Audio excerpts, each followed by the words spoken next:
Salut les tortues d'eau douce et bienvenue sur la chaîne NIMP. Aujourd'hui on se retrouve pour la présentation du Galaxy S10 et S10 Plus les amis en exclusivité. Voilà, donc cette vidéo est possible grâce au magasin Boulanger. Je les remercie vraiment énormément, sans qui cette vidéo n'aurait pas été possible. On se retrouve donc pour la présentation du Galaxy S10 Plus et S10, voilà des super téléphones. J'ai beaucoup apprécié tout d'abord quand j'ai déballé ces appareils, et bien c'est l'écran Infinity Display qui est absolument impressionnant. Donc vraiment des couleurs très chatoyantes qui flattent les yeux. On est sur une résolution qui se rapproche du 4K, on est sur du Quad HD+, 3040 pixels par 1440 pixels. Autant vous dire que quand vous regardez une vidéo sur YouTube où vous vous mettez en mode 4K avec du HDR et en plus du son Dolby Atmos, bah là vous êtes clairement au cœur de l'action. On retrouve donc justement sur ce téléphone bien, la possibilité d'activer le Dolby Atmos. Quand j'ai vu l'icône sur le téléphone, je me suis dit non, c'est une blague, c'est pas possible, on peut pas faire ça avec un téléphone. Du Dolby Atmos, c'est-à-dire qu'il faut déjà l'effet 5 points, donc un son spatialisé, en plus avec des sons qui viennent d'en haut, ça me paraissait tout simplement impossible. J'ai quand même essayé, je suis allé sur YouTube, j'ai choisi une vidéo en Dolby Atmos, et là j'ai été complètement stupéfait, parce que quand j'ai lancé la vidéo, eh bien, j'entendais en fait des éléments qui passaient à droite de mon oreille, à gauche, derrière, en haut. C'était complètement délirant et je me suis dit, bon bah là je crois qu'on a clairement passé un nouveau cap avec justement ces deux Samsung en proposant justement une immersion vraiment dans la scène, dans l'action. Et là en fait, au lieu d'être spectateur de la scène, eh bien en fait je suis devenu acteur carrément du film. Donc j'ai été complètement scotché, avec en plus la qualité de l'écran Infinity qui permet vraiment d'en prendre plein les yeux. Donc à ce niveau-là, c'est franchement pour moi un des meilleurs téléphones du moment pour regarder par exemple des films en Dolby Atmos avec une qualité d'écran qui est absolument bluffante. Et également la belle surprise sur ces téléphones, c'est le capteur d'empreinte digitale qui se trouve sous l'écran. Alors ça, encore une fois, je me suis dit, allez, est-ce que ça va être réactif? Est-ce que ça va bien fonctionner? Est-ce que la sécurité sera garantie? Eh bien en fait, vous avez toutes les réponses, à chaque fois des réponses affirmatives à ces questions. On peut déverrouiller le téléphone juste en posant son doigt, c'est super réactif. C'est-à-dire ça ne prend même pas une seconde. Lorsque vous voyez votre écran, il est complètement noir. Le fait de juste tapoter l'écran déjà active, on va dire, la fonctionnalité de reconnaissance d'empreinte, et à partir de là, votre téléphone, il est automatiquement déverrouillé. Donc ça, c'est vraiment pour moi une révolution, car on a enfin un système qui est réactif, fiable, et en plus qui se lance depuis un écran qui est totalement verrouillé. Donc là, on peut vraiment, à partir d'un écran noir, voilà, donc là, je me mets comme ça, ici, voilà, et vous voyez, si je tapote là, sur l'écran, et bien tout de suite, on a accès au capteur d'empreinte digitale et donc on déverrouille tout simplement son téléphone. Donc c'est vraiment très bonne initiative de la part de Samsung, parce qu'on a enfin un téléphone qu'on peut déverrouiller très facilement. La batterie par exemple sur ce S10 Plus est hallucinante, on est sur du 4100 mAh. Donc clairement on a une très grosse capacité de batterie. En même temps, quand on regarde l'écran, on se dit voilà, qu'il faut vraiment de la puissance, de l'autonomie pour pouvoir alimenter cet écran de folie. Donc une grosse batterie, 4100 mAh, et en plus il y a ce qu'on appelle la charge inversée. Alors je vous explique, vous avez un téléphone, vous avez un deuxième téléphone qui est complètement en rate de batterie, et bien vous allez le poser voilà, sur ce téléphone, et le téléphone qui est en dessous va envoyer de l'énergie en sans fil au téléphone qui se trouve au-dessus. C'est également compatible avec une montre connectée par exemple, ou ça peut être aussi des écouteurs sans fil de la marque Samsung par exemple. Voilà, donc ça c'est complètement fou, c'est-à-dire qu'on a la charge inversée, ça peut être vraiment très pratique dans plein de situations. Vous avez deux téléphones par exemple, et bien l'un recharge l'autre quand il y en a un qui a plus de batterie par exemple. Donc ça c'est sympa. On a également la possibilité, vous avez votre montre, vous avez oublié de la recharger dans la nuit, vous n'avez plus que 30% de batterie, mais vous voulez quand même à la pause de midi pouvoir l'utiliser l'après-midi. Pas de souci, vous allez prendre votre montre, vous allez la poser comme ça au-dessus de votre téléphone et elle va pouvoir se recharger en utilisant tout simplement l'énergie de votre téléphone portable. Je trouve que c'est une très belle innovation. Au niveau de l'appareil photo, on en a plein, hein. Vous voyez là derrière, il y a plein de capteurs différents.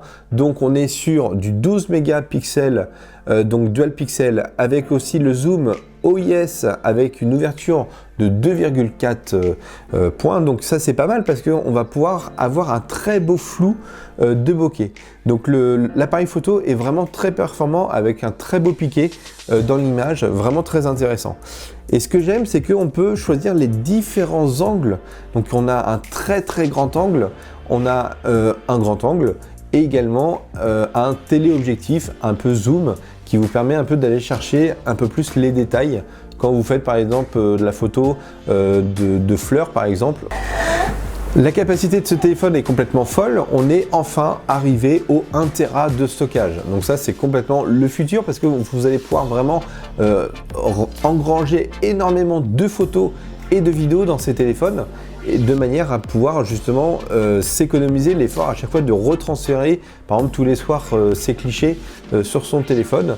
Là on a 1 Tera de stockage, donc on peut faire à la fois des photos, des vidéos, des timelapses, des ralentis, etc.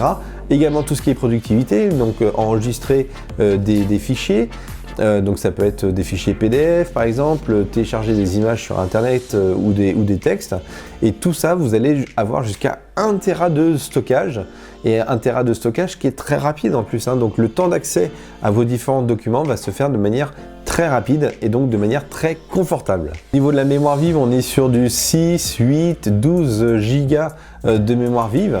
Donc clairement, on a un téléphone qui est très facile à utiliser parce qu'il est très fluide. Voilà, donc il n'y a pas de ralentissement. Donc ça, c'est vraiment agréable au quotidien d'utiliser ce genre de téléphone. Et donc tout ça, évidemment, est alimenté par des processeurs gravés de manière de plus en plus fine. Donc on a quand même des processeurs qui sont vraiment très puissants. On a par exemple le jeu Asphalt 9, hein, le nouveau simulateur de voiture, hein, qui est inclus dans les nouveaux téléphones avec justement une grande fluidité, beaucoup de réflexion au niveau des voitures, donc des graphismes AAA, donc de plus en plus détaillés. Donc ça c'est vraiment agréable à regarder. Là je suis en train de regarder pour vous mettre une vidéo en 4K sur YouTube. Donc je vais taper, on va dire 4K HDR, voilà, et puis en plus on va se mettre du Dolby Atmos par exemple. Et donc là par exemple je vais mettre cette vidéo ici, voilà, je vais la mettre en plein écran. Voilà, hop.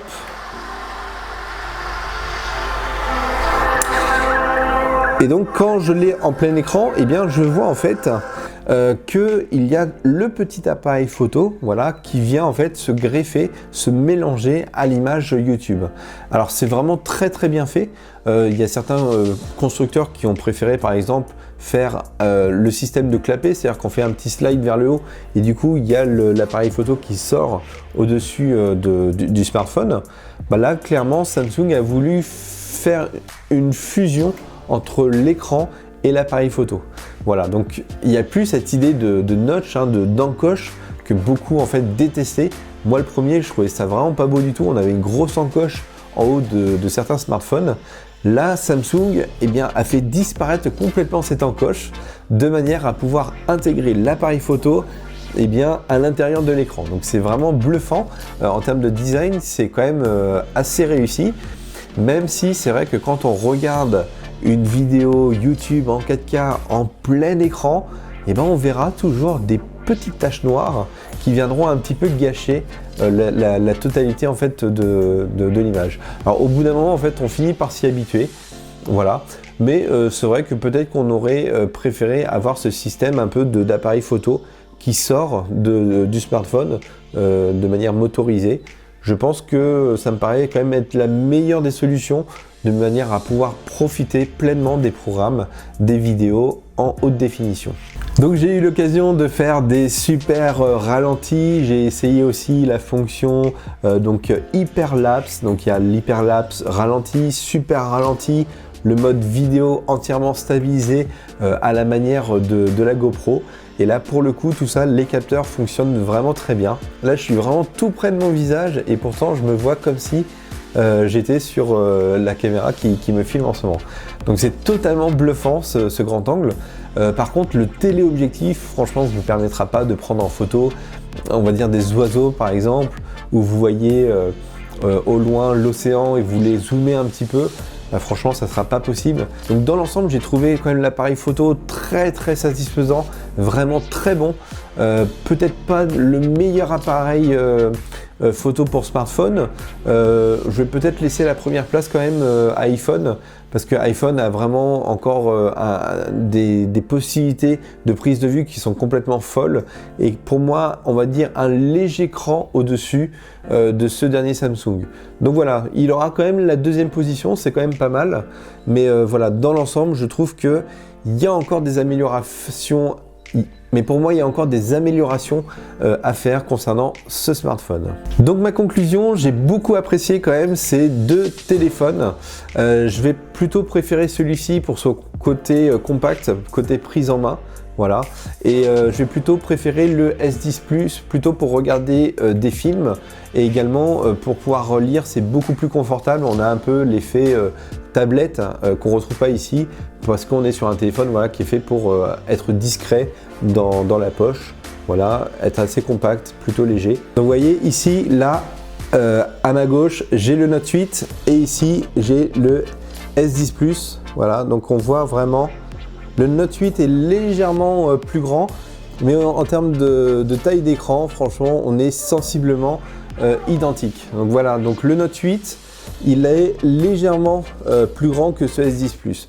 Donc si vous avez vraiment été séduit par la taille d'écran et également le format de ce Note 8, et ben le S10 Plus va énormément vous plaire. Voilà les amis, cette vidéo est maintenant terminée. Encore une fois, un grand merci au magasin Boulanger de m'avoir offert l'opportunité de pouvoir présenter ces smartphones. Si vous souhaitez les retrouver, vous pouvez vous rendre directement dans un magasin Boulanger. Vous avez également tous les prix qui se trouvent dans le descriptif de cette vidéo. Si également vous souhaitez les liens Amazon, je vous les mettrai comme ça. Si vous voulez directement passer une commande sur le site d'Amazon, et au moins vous avez tous les liens qui sont présents en bas de la vidéo. Cette vidéo est maintenant terminée, donc ça a été un grand plaisir pour moi d'être avec vous aujourd'hui pour cette présentation test exclusive de ces smartphones, les Samsung Galaxy S10 et S10 Plus. Je vous dis à très bientôt pour de nouvelles aventures. Ciao, bye bye!